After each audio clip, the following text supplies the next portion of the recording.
MCD चुनाव को लेकर सियासी वार पलटवार भी जारी है। बीजेपी के दिल्ली नगर निगम चुनाव की कमान संभाल रहे वरिष्ठ नेता शुभेंदु शेखर ने आम आदमी पार्टी पर निशाना साधा। जनतंत्र टीवी के राजनीतिक संपादक अखिलेश मिश्र ने वरिष्ठ नेता शुभेंदु शेखर से की खास बातचीत, देखिए।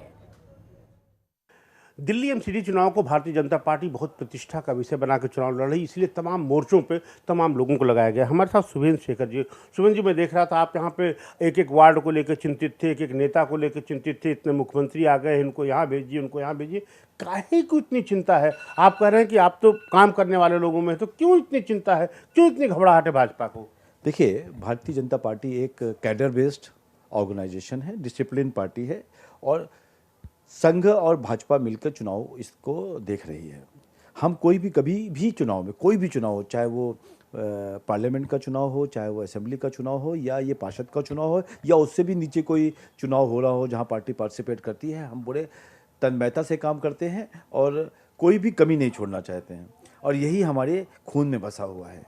जब हमारे पास 2 एमपी थे पूरे देश में, तब भी हम उतनी मजबूती से खड़े थे, और आज भी जब पूरा देश में हमारी सरकारें चल रही हैं, उसमें भी हम मजबूती से खड़े हैं। तो हम अपना काम कर रहे हैं, जनता ने हमारा काम देखा है, हम कोई कमी नहीं छोड़ना चाहते हैं और दुश्मन को छोटा समझते नहीं हैं। नहीं, आपको लगता है कि आम आदमी पार्टी, कांग्रेस जिस तरह से आप पे आरोप लगा रहे हैं और जिस तरह से आम आदमी पार्टी से आपका सीधा मुकाबला हो रहा है, 1 to 1 हो रहा है, आपको लगता है कि आम आदमी से पार पाना बहुत मुश्किल है? जिस तरह से वो विधानसभा चुनाव में आपको एक के बाद एक शिकस्त दे रहे हैं, कहीं एमसीडी चुनाव में ऐसा ना हो, इसकी चिंता सता रही भाजपा को? आपको आज के चैनल के माध्यम से बताना चाहता हूं कि क्यों वो एमपी के सभी सीटें हार जाते हैं और विधानसभा में जीत जाते हैं, और वापस हम लोग पार्षद के चुनाव में हम वापस भारतीय जनता पार्टी जीत जाती है। जो 1.5 से 2 लाख वोट जहां पे भी होंगे, उसमें उनके बसाए हुए लोग, चाहे वो रोहिंग्याज हों, ये 7 लाख लोग हैं पूरे दिल्ली में, 70 से डिवाइड करेंगे तो 10,000 की फिगर आती है हर कॉन्स्टिट्यूंसी में। और जो कॉन्स्टिट्यूंसी में विधानसभा का चुनाव होता है, वो 3,000, 4,000, 4,500, 5,000 वोटों से जीत हार होती है, उसमें वो उनको एज मिलता है। परंतु एक इलाके में बसे होंगे ना, नहीं, वो पूरे दिल्ली में थोड़ी फैले हैं। हर विधानसभा में 10,000 रोहिंग्या एवरेज सभी जगह पर। उन्होंने जब शीला दीक्षित जी ने पूरा ये 70 असेंबलीज बनाई थी, तो उन्होंने हर असेंबलीज के साथ 1-2, 3-4 झुग्गियां डाली थी। उसका फायदा शीला दीक्षित जी को मिला और ना मिला हो, अरविंद केजरीवाल जी को मिल रहा है। और आप वो कह रहे हैं साहब, कूड़े के पहाड़ बढ़ते गए, बीजेपी ने 15 सालों में कुछ किया नहीं, कूड़ा कम नहीं कर पाए, कूड़े के पहाड़ बढ़ गए।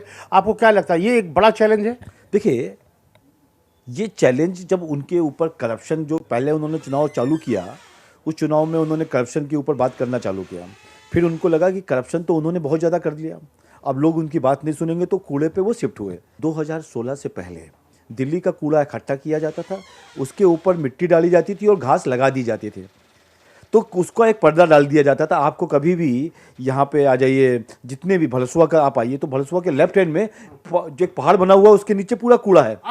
2016 के बाद जब स्मार्ट सिटी का कॉन्सेप्ट आया, तो जितना कूड़ा निकलना है उतना को हम उसका निस्तारण करना है। तो आज की डेट में 10,000 मेट्रिक टन कूड़ा पर डे दिल्ली से निकलता है। 8,000 मेट्रिक टन कूड़ा का हम लोग निस्तारण करते हैं, और 2,000 का जो गैप है, नरेला का प्लांट लग रहा है। इसी तरीके से चारों प्लांटों में हम बिजली भी बना रहे हैं। इसके अलावा जो लिगेसी कूड़ा है, जो पिछले 50 साल में इकट्ठा हुआ है, उसको हम लोग 14,000 metric ton average per day, मैं फिगर पर डे की दे रहा हूं, यहां से निकल के बाहर जाता है, और इस समय दिल्ली और मुंबई हाईवे के ऊपर बिछाया जा रहा है, भराई का काम हो रहा है। ये थे शुभेंदु शेखर, जिनका साफ तौर पर कहना है कूड़े के पहाड़े कम कर रहे हैं, लेकिन जल निगम पर आम आदमी पार्टी खामोश क्यों है?